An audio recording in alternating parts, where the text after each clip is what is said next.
কক্সবাজারে গ্যাস পাম্পে বিস্ফোরণে ক্ষয়ক্ষতির চিহ্ন ফুটে উঠেছে দিনের আলোয়। পরিবেশ অধিদপ্তর ও ফায়ার সার্ভিস কারো থেকে কোনো ছাড়পত্র বা অনুমোদন নেওয়া ছাড়াই গড়ে ওঠা এই পাম্পের কারণে আশেপাশের স্থাপনাও ক্ষতিগ্রস্ত। বিস্ফোরণের ঘটনায় দগ্ধ 7 জন এখনও চিকিৎসাধীন। এর মধ্যে 6 জন চট্টগ্রাম মেডিকেলে, 3 জনের অবস্থা আশঙ্কাজনক। দিনের আলোয় স্পষ্ট কক্সবাজারে গ্যাস স্টেশনে বিস্ফোরণের ক্ষতচিহ্ন। পাশের দুটি বসতঘর এবং গ্যারেজে থাকা 20টি ট্যুরিস্ট জিপও পুড়ে ছাই হয়ে গেছে।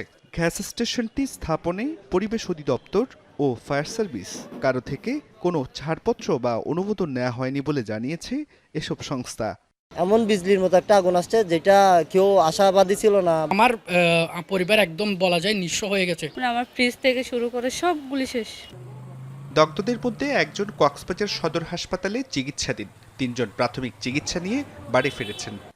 মানে অল্প মার তাদেরকে আমরা প্রাথমিক সেবা দিয়ে আমরা হোম চিকিৎসার বাসা চিকিৎসার জন্য আমরা প্রয়োজনীয় উপদেশ দিয়ে তাদের ছাড় দেওয়া হয়েছে। দগ্ধ হওয়া 6 জন চট্টগ্রাম মেডিকেল কলেজ হাসপাতালে চিকিৎসাধীন। এর মধ্যে আইসিইউতে থাকা 3 জনের অবস্থা আশঙ্কাজনক। বার্ন রোগীর যে পরিমাণ চিকিৎসা প্রয়োজন সব দেওয়া হয়েছে, সব কিছু তো আমাদের হাতে থাকে না। আমরা তো সর্বোচ্চ চেষ্টা করতেছি, বাইরে দেখা যাক না। উদ্বেগ উৎকণ্ঠায় দিন কাটছে স্বজনদের। আবাসিক এলাকায় গ্যাস পাম্প স্থাপন এবং লিকেজ পাওয়ার পরও ব্যবস্থা না নেওয়ায় ক্ষোভ প্রকাশ করেন তারা। কেন যে এখানে করলো আর কেন যে অনুমোদন দিল নাকি অন্যায়ভাবে করলো সেটাই বুঝতেছি না। এলাকার যদি লোকজনকে সতর্ক করতো তাইলে আজকে এত বড় দুর্ঘটনাটা ঘটতো না। ওইখানে নাকি গ্যাসের ব্লাডারটা নাকি লিক হয়ে গেছে।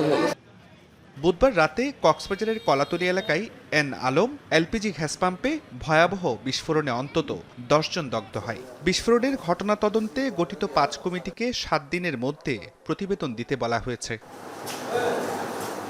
জুবাইর রিফাত, যমুনা নিউজ।